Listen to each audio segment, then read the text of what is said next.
Hello दोस्तों, नमस्कार। SMKC channel में मैं आप सभी लोगों का दिल से बहुत बहुत स्वागत करता हूं। दोस्तों, इस वीडियो में हम लोग बात करने वाले कुछ पर्टिकुलर स्टॉक्स के बारे में, देखा जाए तो एक सेक्टर के बारे में। अगर आप लोग ध्यान से देखते हो तो ये सेक्टर बहुत ज़्यादा इंपॉर्टेंट है।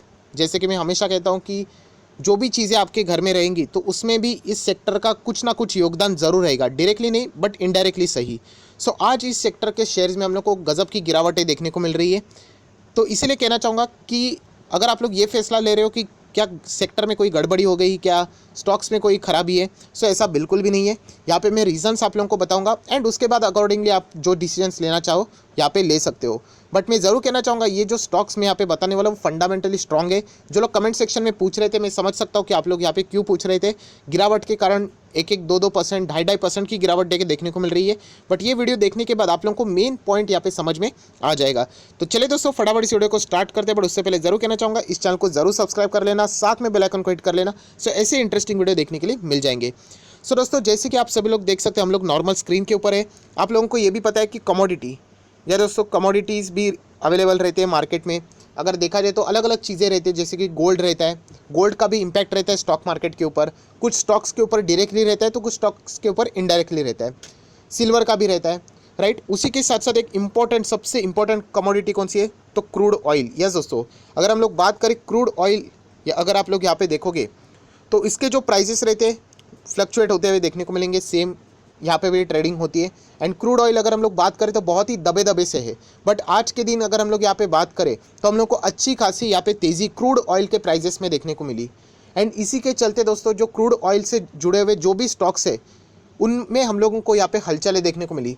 मतलब अगर क्रूड ऑयल नीचे जाता है तो कुछ स्टॉक्स को फ़ायदा पहुँचता है। वैसे क्रूड ऑयल में आज तेज़ी देखने को मिली तो कुछ स्टॉक्स को नुकसान भी पहुंचता है।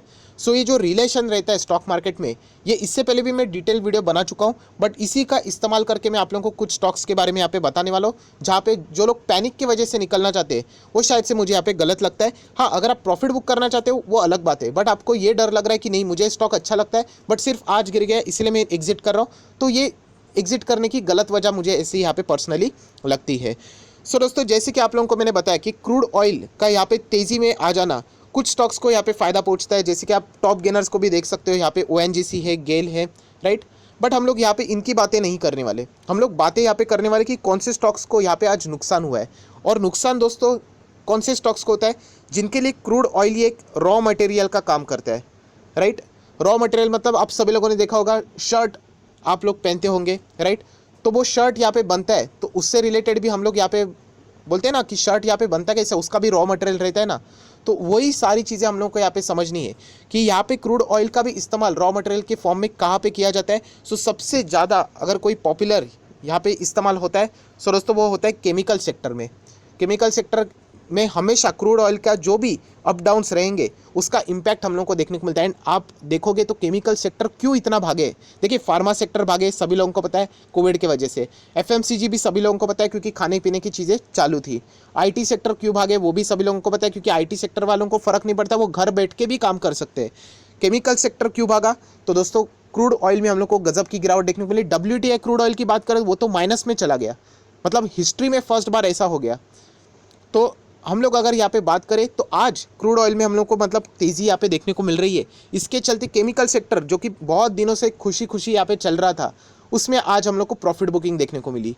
यहाँ पे कोई टेंशन वाली बात नहीं है क्योंकि ये कभी तो होना था, कभी तो वो क्रूड ऑयल कवर करेगा, रिकवर करेगा। देखा जाए तो अभी तक पूरा रिकवर नहीं हुआ है, कुछ चंग उसने जंप्स लिए हैं। बट डेफिनेटली जो केमिकल सेक्टर के स्टॉक्स जो इतने टाइम तक सेलिब्रेशंस मना रहे थे मतलब उनके हिसाब से अगर हम लोग यहाँ पे बात करें, बाजार वैसे भी हायर लेवल पे चल रहा है तो प्रॉफिट बुकिंग करने वाले ट्रेडर्स यहाँ पे बहुत ज़्यादा होते हैं, तो उन्होंने यहाँ पे फटक से प्रॉफिट बुकिंग कर ली है।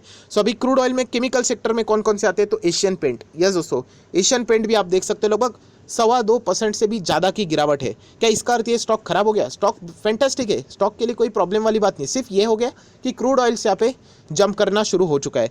इसीलिए जितना क्रूड ऑयल भागेगा ये स्टॉक में हम लोग को उतनी भी गिरावट देखने की पॉसिबिलिटीज़ बढ़ जाती है। बट ये एक अपॉर्चुनिटी भी क्रिएट हो जाती है कि अच्छे स्टॉक आपको नीचे लेवल पे देखने को मिल रहे हैं। अभी आप लोग देखोगे कि यहाँ पे मैं आपके सामने 6 मंथ का चार्ट दिखाता हूँ। देखिए किधर गिरावट लगती है, किधर भी नहीं, क्योंकि क्रूड ऑयल का चार्ट देखोगे तो वो गिरते हुए देखने को मिल रहा है। तो इसलिए ये भाग रहा है क्योंकि इनको सस्ते दाम में रॉ मटेरियल्स अवेलेबल हो रहे हैं। पहले पेंट फॉर एग्जाम्पल एकदम रफली इसमें बात करता हूँ कि पहले पेंट का डब्बा यहाँ पे कितना 10 रुपये पे बनता था, राइट। किसके वजह से? पहले normal crude oil higher level पे था, बाद में क्रूड ऑयल गिर गया तो वही पेंट का डब्बा वो 8 रुपये में बनना यहाँ पे शुरू हो गया। मतलब कंपनी का कॉस्ट कम हो गया एंड कंपनी बेच सेम प्राइस पे रही है तो उनका प्रॉफिट बढ़ गया, रॉ मटेरियल कम हो गया ना, तो वापस अभी ये पेंट का डब्बा 10 रुपया उसका कॉस्ट लेगा उनको, मतलब क्रूड ऑयल बढ़ने के वजह से। सो ये एक रफली छोटा सा एग्जांपल दे दिया, थोड़ा सा गलत भी लगता है बट कोई बात नहीं, आपको एक रफली अंदाजा आ गया। सो इसका अर्थ ये नहीं कि स्टॉक खराब हो गया। आप मैक्सिमम चार्ट पैटर्न यहाँ पे देख सकते हो। ये सिर्फ मैं आप लोगों को एक एग्जांपल बता रहा हूँ, अभी हम लोग बाकी स्टॉक्स को भी फटाफट यहाँ पे कवर करने वाले हैं।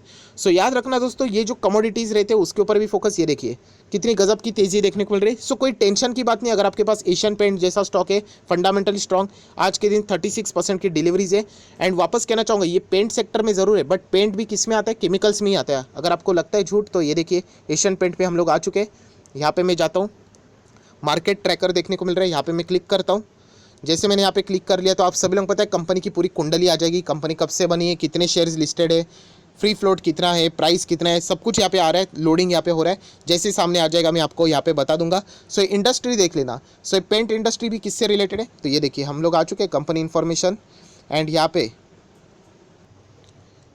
अगेन कुछ तो इशू हो रहा है, आप लोग देख सकते हैं यहाँ पे पेंट, कोई बात नहीं, हम लोग यहाँ पे बाकी इस पे आप लोगों को दिखाना चाहूँगा। ये देखिए एशियन पेंट हम लोग विकीपीडिया के ऊपर यहाँ पे आ चुके हैं।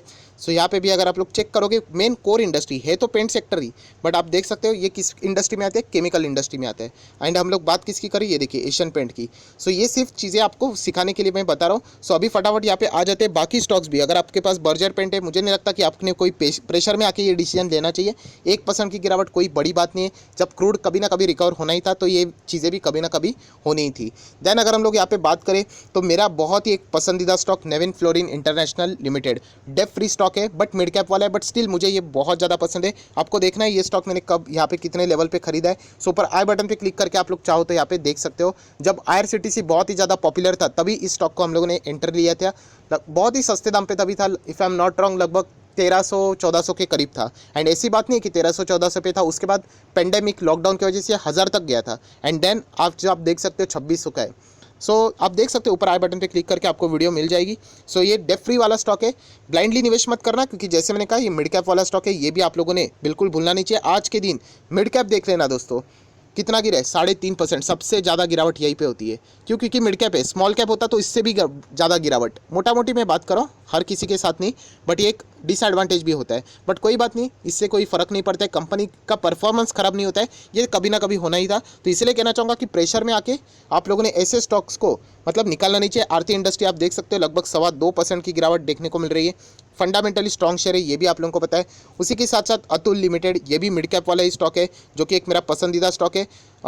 कुछ दिनों के बाद मुझे ऐसा लगता है कि ये लार्ज कैप में तब्दील हो जाएगा। फिलहाल 180 पे चल रहा है, 200 के पास आते ही मार्केट कैप की मैं यहाँ पे बात कर रहा हूँ, ये लार्ज कैप में तब्दील हो जाएगा। सो इसके लिए अभी भी वक्त लग सकता है, बट यहाँ पे आप देख सकते हैं लगभग 2.25% के आसपास की गिरावट। अतुल लिमिटेड भी, ये भी डेप फ्री स्टॉक है दोस्तों।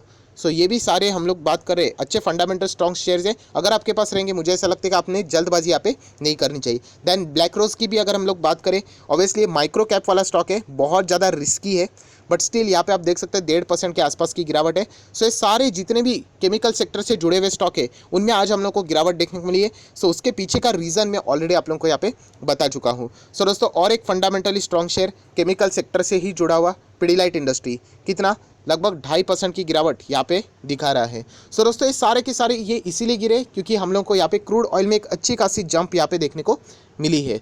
सो यही कहना चाहूँगा कि अगर आपके पास ये स्टॉक्स रहेंगे, प्रॉफिट बुक करना है या नहीं करना है उसका पूरा रिमोट कंट्रोल आप ही के पास है। बट मुझे ऐसा लगता है कि इस फियर के कारण कि अगर आप लोग यहाँ पे प्रॉफिट बुकिंग कर रहे हैं तो शायद से गलत डिसीजन हो सकता है।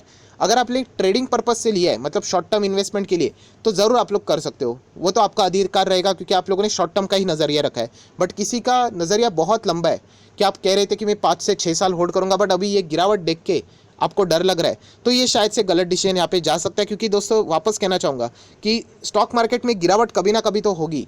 रोज़ दिवाली थोड़ी ना होती कि 100 का स्टॉक 200 जाए, 300, 400, 500, 600, कभी तो वो नीचे आएगा।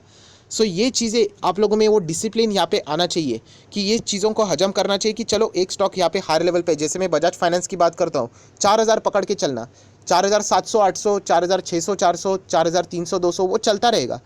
तो ये चीज़ें अगर आप लोग एक्सेप्ट कर लेते हो तो आप लोग फंडामेंटल स्ट्रॉन्ग शेयर्स को भी लंबी अवधि तक होल्ड कर पाओगे। जैसे कि अगर मैं वीडियो को क्लोज करते हो कि एक बहुत ही सिंपल एग्जांपल ले लूँ कि 1000 का स्टॉक 1300 तक जाएगा, क्या आप लोग खुश हो जाओगे? सो आप लोग ज़रूर खुश हो जाओगे कि सर ऑब्वियसली 1000 का स्टॉक 1300 गया, अच्छा लग रहा है मुझे।